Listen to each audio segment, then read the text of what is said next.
Hey everybody, welcome back to my Grow Like a Pro YouTube channel. Today is April the 6th. Back on March the 25th, which was 12 days ago today, I had just transplanted all of the little lettuce plants into this little container. So here is the result. So this is 12 days later and amazing growth. So check this out. This is nuts. So every one of these plants has really come along. And if we, I guess I could pull one out here. Let me get this one and just pull this out. Hopefully I'm going to check them on camera here. Yep. And just give a little bit of a pull and you can see all of the root system here. Look at this. Isn't that amazing? I'll just pull that out and make sure I hold it out for long enough so you can see.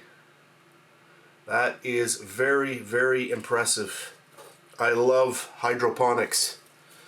Yeah, new to it, but I'm very amazed with it. So there we go. So a lot of progress in the last 12 days. So I just wanted to come back because I checked the videos and I said, oh, I haven't done a little update on this, so I thought I would. So anyway, that's it. Today's Saturday. Hopefully I'll get to post this today. Thanks very much for watching. Have a great weekend and I'll catch you on the next one.